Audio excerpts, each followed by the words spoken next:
Hi hello నమస్తే welcome to Suman TV. గత 2 రోజుల క్రితం మహబూబాద్ జిల్లా కంబాలపల్లి గ్రామంలో దారుణమైన సంఘటన చోటిసుకుంది. ఆ రోజు ఉగాది పండుగ. ఆ ఉగాది పండుగ పర్వదినాన కంబాలపల్లి అంత ఊరంతా కలిసి మంచిగా పంచాంగ శ్రవణాలు సంబంధించిన ఉగాది పచ్చళ్ళు చేసుకొని కుటుంబంతో అంటే సంతోషంగా గడుపుతున్న నేపథ్యంలో ఒక కుటుంబంలో మొత్తం విషాదం చోటిసుకుంది. అంటే 12 సంవత్సరాల క్రితం అంటే ప్రేమించి పెళ్లి చేసుకున్న భార్యని తను కసితో అంటే కొబ్బరి బొండలు తీసుకొచ్చినటువంటి కత్తితో మెడపై విచక్షణ కోల్పోయి కూడా మధ్యమత్తులో ఉన్నది తెలుస్తుంది. శిక్షణ కోల్పోయి నరకడంతో ఆమె ప్రాణాపాయ స్థితులు ఇప్పుడు ప్రస్తుతానికి అయితే మహబూబాద్ తరలించారు. అక్కడ నుంచి ఎంజిఎం తరలించారు. ప్రస్తుతానికి మనం ఏదైతే వీరమైన విజయ ఉందో ఆ విజయవాడి దగ్గర ఉన్న ప్రస్తుతం మనకి ఆ విజయ్కి సంబంధించి 12 సంవత్సరాల క్రితం వాళ్ళు ప్రేమించి పెళ్లి చేసుకున్నారు. పెళ్లి చేసుకున్న తర్వాత వాళ్ళ సంసారం మంచి అన్యోన్యంగా నడుస్తుంది. వాళ్ళకి 2 అమ్మాయిలు కూడా జన్మించారు. మరి ఇంతలో మరి ఏమైందో ఏమో తెలియదు కానీ మనకి ఆ ఇద్దరి మధ్య కుటుంబాల మధ్య తగాదాలు ఏర్పడ్డాయి. మరి ఆస్తి తగాదాల మరో వేరే తగాదాలని పోలీసుల విచారం అని తెలుస్తుంది. మనం ప్రస్తుతం చూడొచ్చు. మనం ఇక్కడ విజయ ఇంటి దగ్గర ఉన్నాము. కంబాలపల్లి గ్రామంలో విజయ ఇంటి దగ్గర ఉన్నాము. విజయ వాళ్ళ ఇంటి కరెక్ట్ ఆపోజిట్ సంబంధించినటువంటి నరేష్ వాళ్ళ ఇల్లు అవుతుంది. అంటే ఒక వాకబుల్ డిస్టెన్సే, ఒక మధ్యలో దారి దాటి ఒక స్టెప్ వేస్తే ఇది మాత్రం ఇక్కడ సంబంధించి మనం విజువల్ చూసుకోవచ్చు. అది మాత్రం నరేష్ వాళ్ళ ఇల్లు.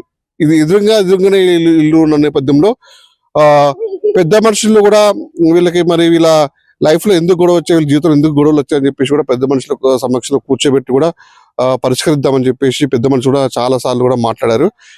పండగ ఉంది, ఉగాది పండగ ఉంది కదా, ఉగాది పండగ వెళ్ళాక కూడా వాళ్ళు కూర్చొని మాట్లాడుకుందాం, తొందర ఏముందని చెప్పేసి పెద్ద మనుషులు అనుకున్నారు. అదే తరుణంలో కూడా విజయ ఇక్కడ వాళ్ళ అమ్మవారి దగ్గర ఉండి ఆ చుట్టుపక్కల ఉన్న తన స్నేహితురాల పండుగ రోజు కదా, స్నేహితురాలతో కలిసి మాట్లాడదామని చెప్పేసి అక్కడ తన చిన్నాటి స్నేహితులతో కూర్చొని మాట్లాడుతున్న సందర్భంలో అక్కడ నడుచుకుంటూ వెళ్ళి అక్కడ మాట్లాడుకుంటూ కూడా సరదాగా సంభాషించుకుంటూ కూడా అక్కడ ఉంటుంది. ఈ అంటే విజయ వెళ్ళిన ప్రతి ఒక్క క్షణాన్ని సెకండ్ కూడా అబ్జర్వ్ చేసినటువంటి తన భర్త నరేష్ ఎవరైతున్నాడో తను ముందుగా ప్లాన్ చేసుకొని ఒక పథకం ప్రకారమే ప్లాన్ చేసుకుంటే తెలుసు. ఎందుకంటే అతను ఎప్పటి నుంచి కూడా అంటే చంపాలని ఒక ఉద్దేశంతో కూడా వచ్చిన మనకు తెలుస్తుంది. ఎందుకంటే ఇల్లు ఎదురు ఉన్నవి అంటే విజయ్ ఎడిపోతుందని కూడా ప్రతి ఒక్క మూమెంట్ కూడా తను అబ్జర్వ్ చేస్తున్నాడు.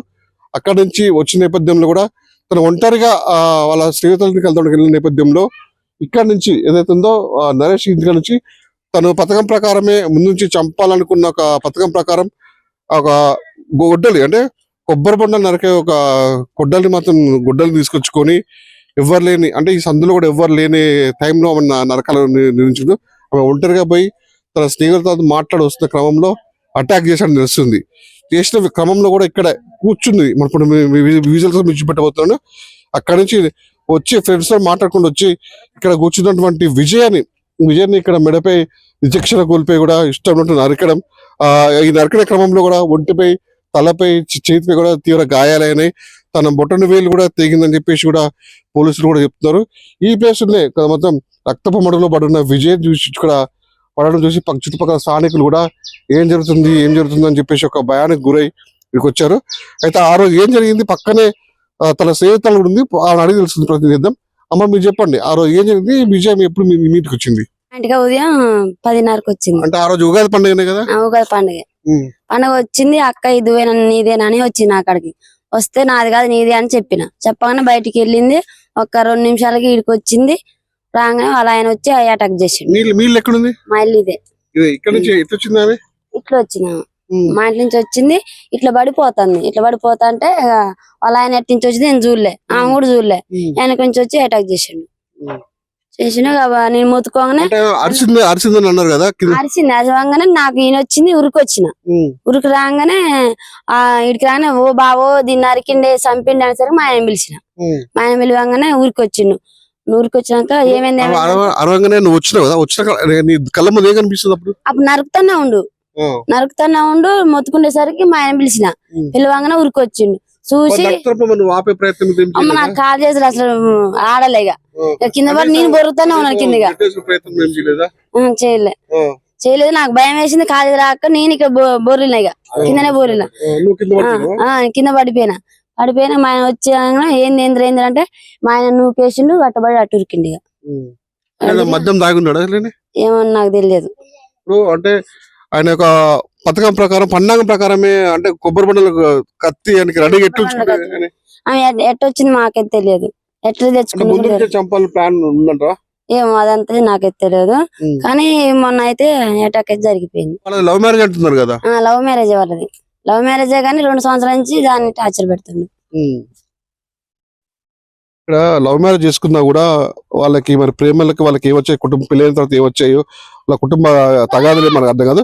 అయితే అక్కడ నరికి ఏదైతే కొబ్బరి బండ నరికిన కత్తితోని ఉరుకుతున్న నేపథ్యంలో తన భార్య కూడా ఏమైందని గట్టి అరవగానే భయపడకుండా తన భర్త కూడా బయటకు వచ్చాడు. అన్న ఏం చూసాడు అప్పుడు మీరు? నేను దాదాపు ఉరికొచ్చిన, ఉరికొచ్చాక ఏమైందిరా అనేది అడిగేసరికి వాడు ఏం చేసిండు, అప్పటికే ఇక నరకుడు ఆఫ్ చేసి నన్ను ఆగురా అనేసరికి నిన్ను ఇట్లా ఎదురు మమ్మీ చేసి నెట్టేసరికి వాడు నన్ను ఒక సైడ్ నెట్టేసి ఇట్లా పడి సందులో పడి చక్కగా ఉరికిండు. ఆ బుజ్జికెళ్ళి చూసేసరికి ఈడ కాట్లు పడింది. ఇట్లా కూర్చొని ఇట్లా కూర్చొని ఉన్నది ఆ పాప. నరకే క్రమంలో నీకు భయం అనిపించలేదా? అంటే నా మీద ఎక్కడ భయం అనిపించింది. అంత చూసేసరికి ఆయన కాట్లు గిట్లా చూసారు, చేతులు చూసారు భయం వేసింది. ఆపే ప్రయత్నం చేసిన అప్పటికి నరికి నాకు ఎదురైంది ఎమ్మడిగా ఆగురాగరనేసరికి ఇక నన్ను ఇటు నెట్టేసి ఇక చంద్రపడి ఉరికిండు. ఇక ఆ పాపం చూసేసరికి ఇట్లా కూర్చొని చేయి ఇట్లా పెట్టున్నది. ఇక నేను దగ్గర పోలేకపోయినా భయానికి. ఫోన్ చేసి చెప్పిలా మీరు?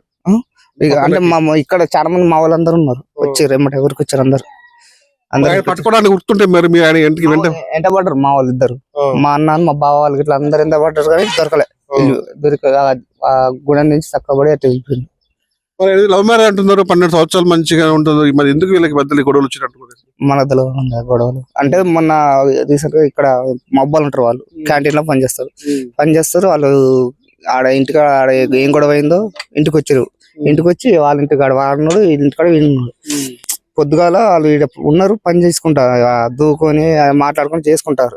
ఇక ఎటోళ్ళు అటు వెళ్ళిపోయారు. మా ఇంటికి వచ్చింది. మా ఇంటికి వచ్చి అంత మాత్రం ఆవిడ మీద అమ్మ వాయని 2 మాటలు ఉన్నది.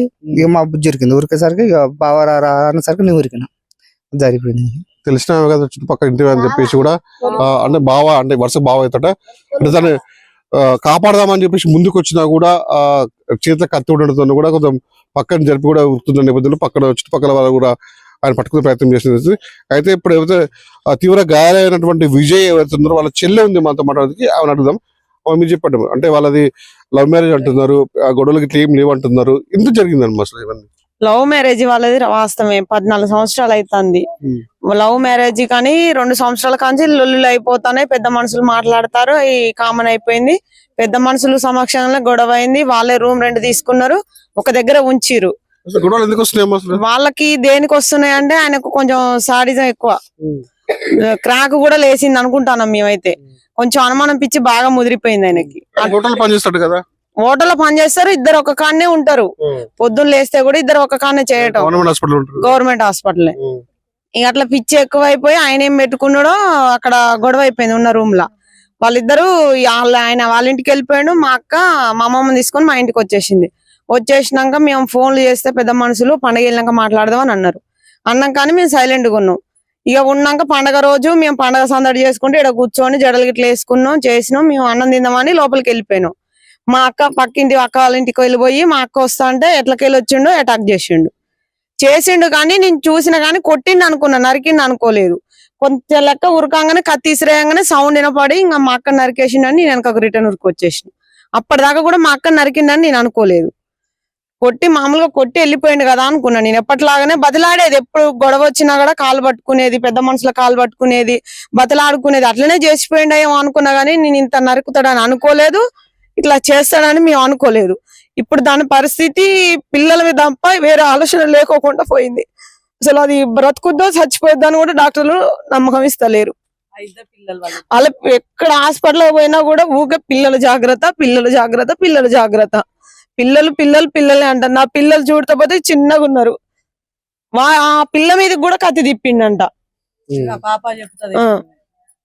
పిల్ల కూడా కత్తి తిప్పి ఆ రోజు వాళ్ళ తల్లిని మీద అటాక్ చేసినప్పుడు కూడా వాళ్ళ పెద్ద కూతురు వచ్చి కూడా వద్దు డాడీ అని ఏదో వచ్చింది డాడీని నెట్టేవే ప్రయత్నంలో కూడా కనీసం అంత కర్కశంగా అంత క్రూరంగా కూడా బిడ్డలను చూడకుండా బిడ్డ మీదకి వెళ్ళి కూడా ఒకసారి ఇట్లా కత్తి అనేది జరపడంతో ఆ అమ్మాయి కొంచెం షార్ప్ గా ఉండబట్టేసి కిందికి వంగడంతో మిస్ అయింది చెప్పి ఏం తెలియదు ఆ రోజు డాడీ నేను ఇంట్లో నుంచి మమ్మీ మొత్తుకున్నప్పుడు ఇంట్లో నుంచి వెళ్ళగానే మా డాడీ ఎందుకు కొడతాను బూత్ మాట అనగానే ఆడ కత్తి ఆడ ఇటు ఊరకంగానే ఇళ్ళ నుంచి నేను అటు ఊరకంగానే నా మీద కత్తి లేకపోతే ఇటు కిందికి వంగానే గిరక పోయింది ఆడికి గిరక పోగానే అటు ఊరికిండు ఆడ కత్తి తీసేసిండు అటు ఊరికిండు ఇక నాకు కళ్ళు తిరిగి ఆడనే పడ్డా. మొత్తానికి అయితే ఆ పండుగ రోజు మొత్తం విషాదం నెలకొందని చెప్పుకోవచ్చు. ఎందుకంటే పెద్ద మనుషులు కూడా అంటే వీళ్ళ మధ్యలో గొడవలు జరుగుతున్న నేపథ్యంలో కూడా వీళ్ళిద్దరికి సంజాయించి చెప్దామని అనుకున్నారు. అంటే పండుగ రావడంతో ఒక రోజు మాత్రమే గ్యాప్ ఉంది. దాన్ని మరి ఎందుకు మరి ఆస్థా చేసుకోవడం ఆ పండుగ రోజున విచక్షణ కోల్పోయి మొత్తం దాడి చేయడంతో ప్రాణాపాయ స్థితిలో ఇప్పుడు ఆమె వరంగల్లో హాస్పిటల్ ప్రాణాల మీద కొట్టుమిట్టాడుకుంది.